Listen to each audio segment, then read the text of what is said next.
Hi guys, स्वागत है आपका हमारे चैनल में। मैं हूँ आदित्य यादव और आप सुन रहे हैं हिंदी ऑडियो। और आज की जो हिंदी ऑडियो है, सत्य क्या है। यह मोटिवेशन है पूरी मनुष्य जाति के लिए। और आज की जो हिंदी ऑडियो है उसका नाम है सत्य क्या है।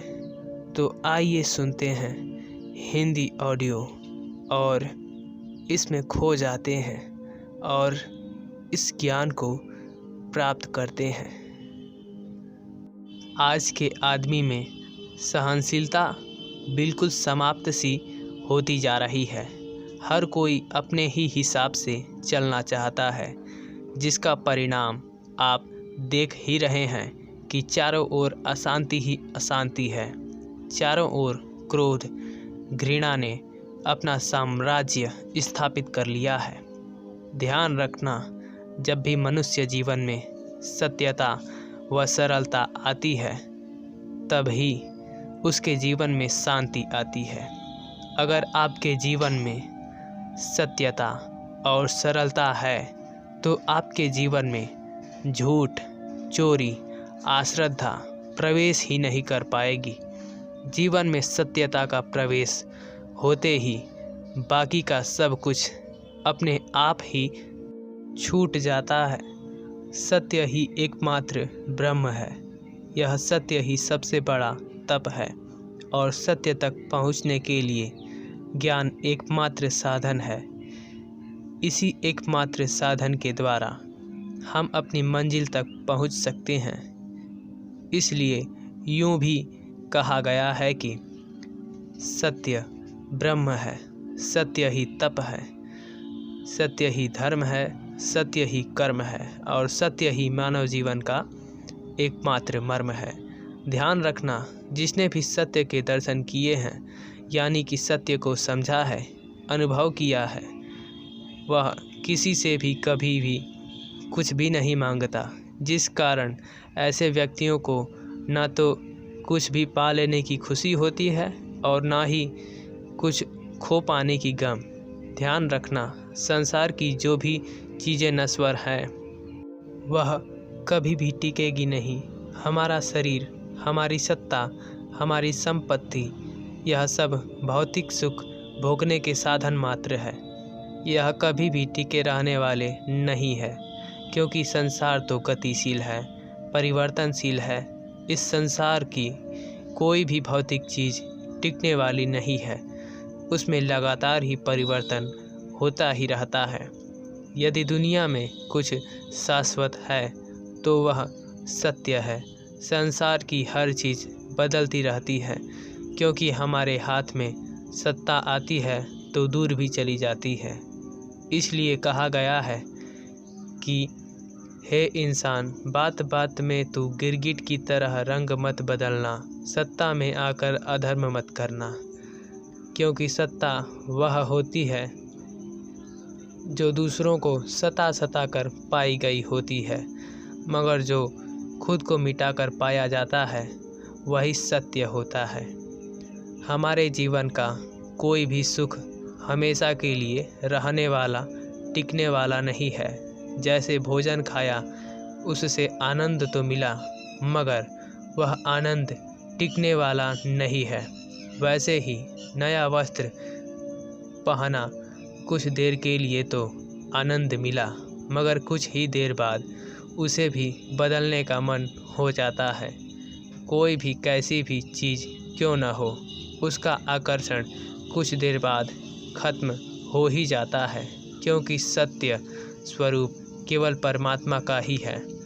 इसलिए परमात्मा सुंदर है और जहाँ पर सत्य व सुंदर का आपस में मेल हो जाए वहीं पर शिव मौजूद है।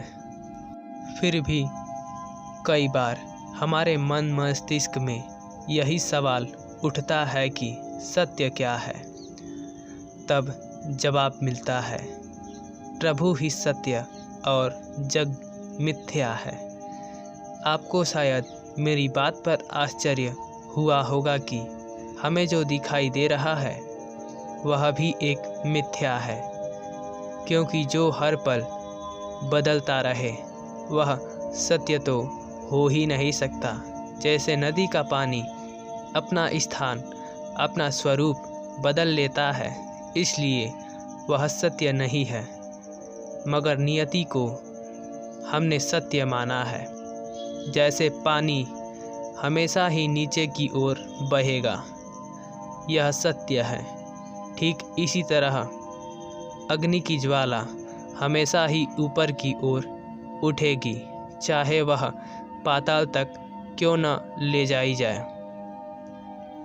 ठीक इसी तरह वायु हमेशा ही तिरछी ही बहेगी। यह सब नियति है और यही सत्य है। हमारे हरेक कार्यों के पीछे कोई न कोई कारण अवश्य होते हैं, और कारण एक होते हुए भी कार्य अनेक हो सकते हैं। जो सत्य नहीं होता उसे हम लोक व्यवहार में झूठ कहते हैं।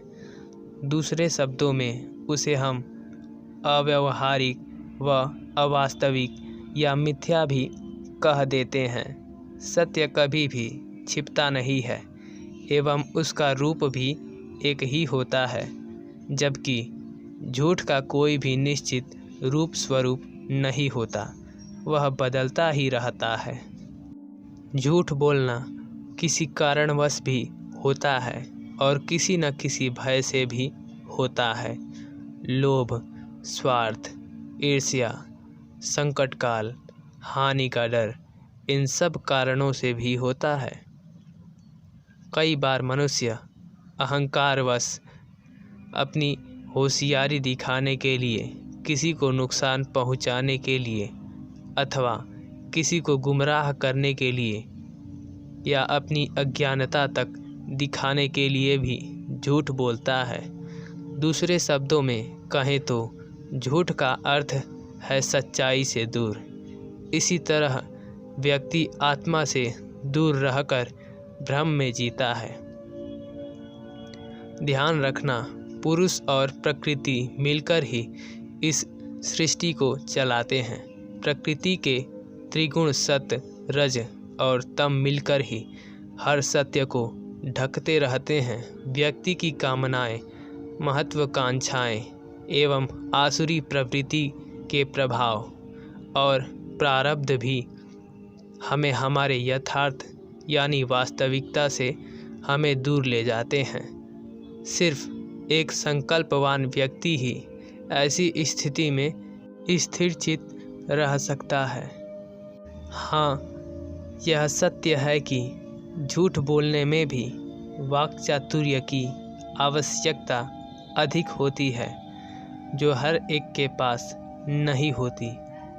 इसी कारण ज़्यादातर लोगों का झूठ बहुत जल्द ही पकड़ा जाता है। मगर जो लोग झूठ बोलने में माहिर और होशियार होते हैं, चतुर होते हैं, वह सांसारिक दौड़ में औरों से आगे निकल जाते हैं, क्योंकि सत्य पर टिके रहने के लिए आत्मसाहस और आत्मविश्वास चाहिए। उसके लिए तपना पड़ता है, कई बार बहुत बड़ा त्याग भी करना पड़ता है। हमें हमारा मोह त्याग कर हमें हमारे धैर्य की परीक्षा भी देनी पड़ती है। और ध्यान रखना, ऐसे ही लोगों पर ही इतिहास लिखा जाता है। झूठ बोलने वाले एक हवा के झोंके के साथ ही उड़ जाते हैं। झूठ बोलने वाले लोग अतीत और बेईमानी की बेसाखियों के सहारे बड़े बड़े पदों और ओहदों पर भी रहकर एक ऐसे अंधेरी गलियों में न जाने कहाँ खो जाते हैं, जिनका मालूम ही नहीं पड़ता। सत्य को बोलने की हिम्मत करने का सीधा सा मतलब यह है कि स्वयं पर चढ़ी हुई झूठ की परत को हटाने को स्वयं के द्वारा ही किया गया साहस या संघर्ष। हम शायद यही समझते हैं कि झूठ सिर्फ दूसरों के साथ ही बोला जाता है। ऐसा कदापि नहीं है। हमारी वाणी हमारे खुद के द्वारा बोले गए वह शब्द हमारे बोलने का एक अंतिम पड़ाव है। मगर सबसे पहले तो शुद्ध बोलने वाला व्यक्ति अपने ही मुख से जो कुछ भी बोलना है, उन शब्दों को अपनी भाषा के रूप में उसे अपने चित्त में चिंतन करता है। जब उसके चित्त को सही लगता है तब ही वह उसे भाषा के रूप में बोलता है। उसके चित्त के चिंतन में तैयार किया हुआ चित्रण व्यक्ति के मानस पटल पर अंकित हो जाता है और यह अंकित होने वाला अंकन ही हमारे मानस पटल पर अच्छा या बुरा असर डालता है।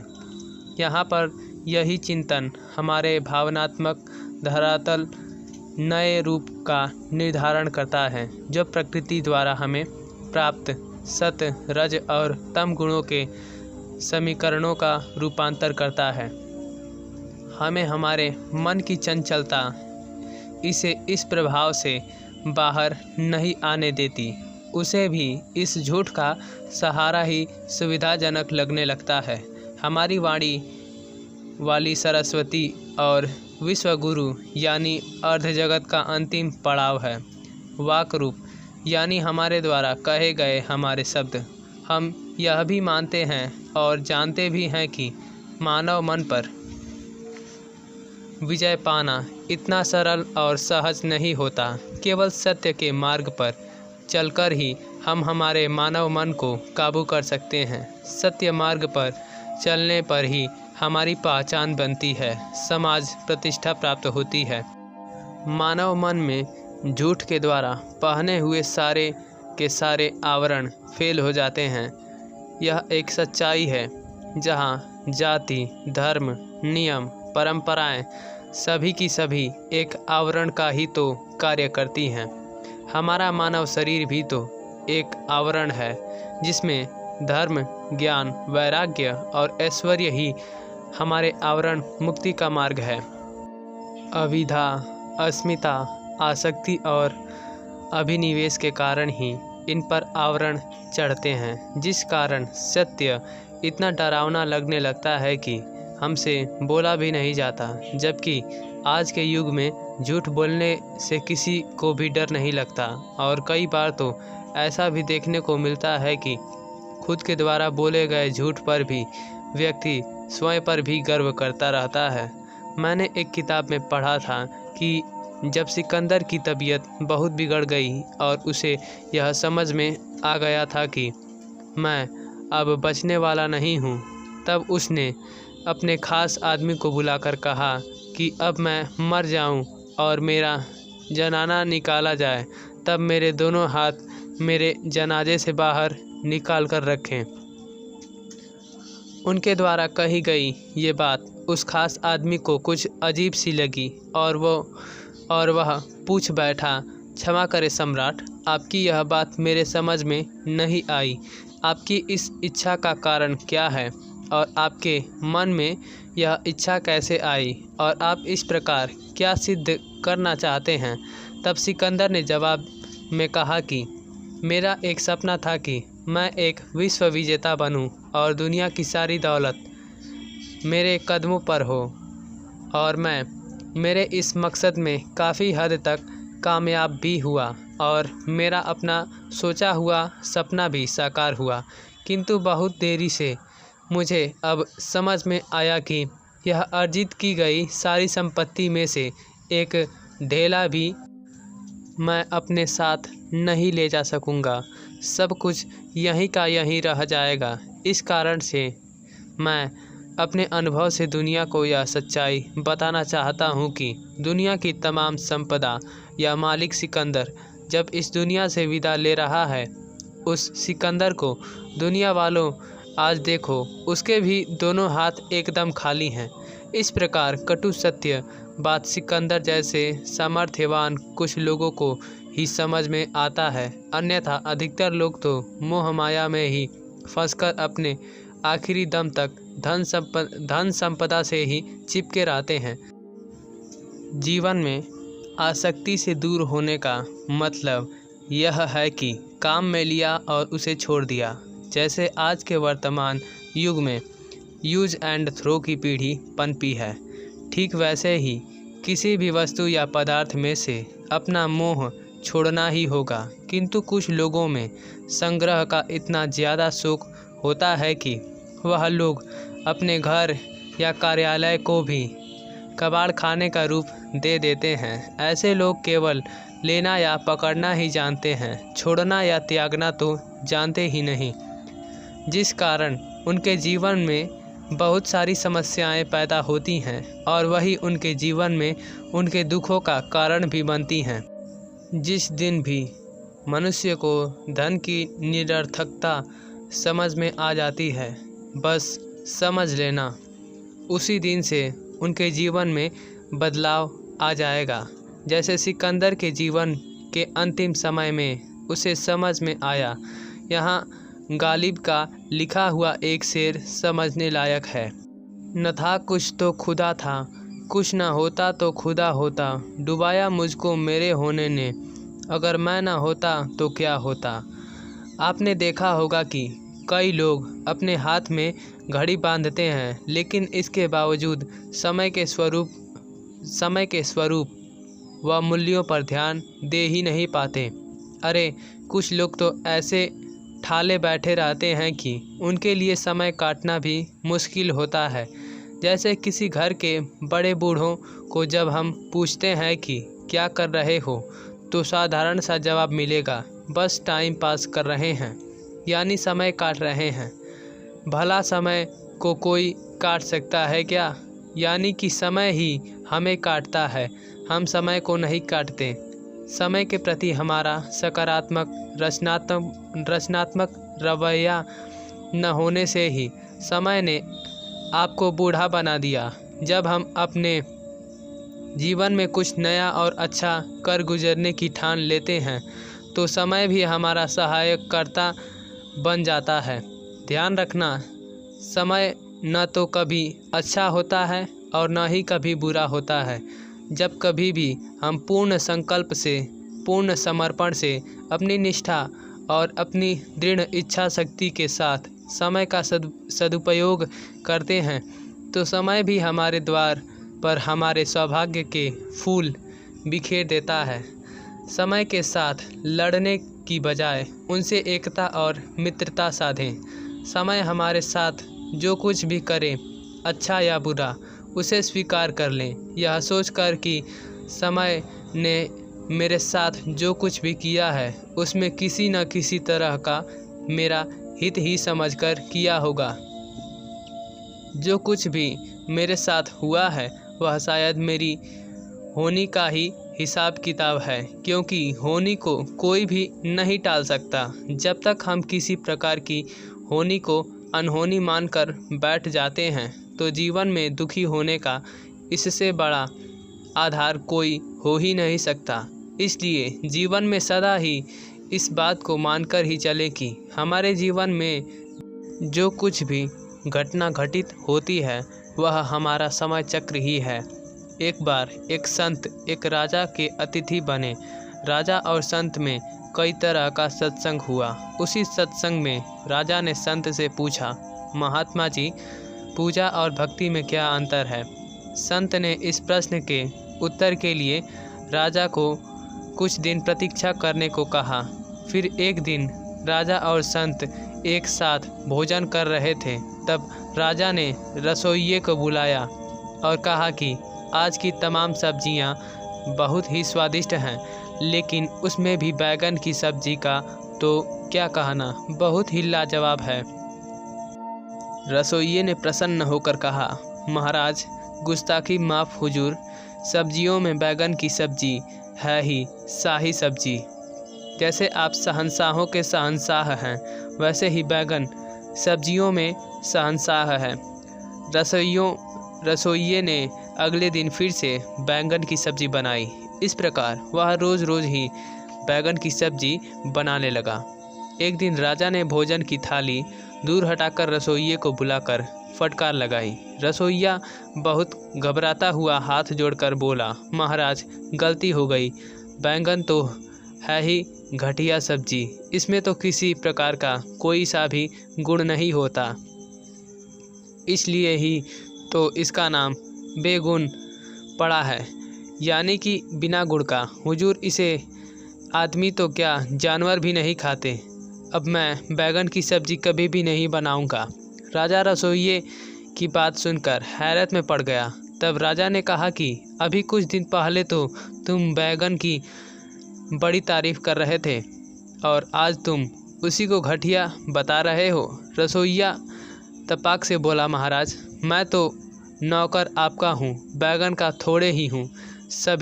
तभी संत ने बीच में टोकते हुए राजा से कहा कि रसोइये को ऐसा करने के लिए मैंने ही कहा था और यही आपके प्रश्न का उत्तर भी है। आपने पूजा और भक्ति में क्या अंतर है, यही मुझसे जानना चाहा था। उस संदर्भ में मेरा कहना है, हम मंदिर जाकर पूजा अर्चना करते या करवाते हैं, पुजारी को दक्षिणा भी देते हैं, मगर यह हमारी ओर से भक्ति नहीं है, क्योंकि पुजारी तो ठहरा दक्षिणा का लोभी। इस रसोइये की तरह जैसी दक्षिणा वैसी ही पूजा और वैसा ही उसकी ओर से आशीर्वाद, क्योंकि पूजा करते वक्त हमें परमात्मा की ओर भक्ति कदापि नहीं रहती।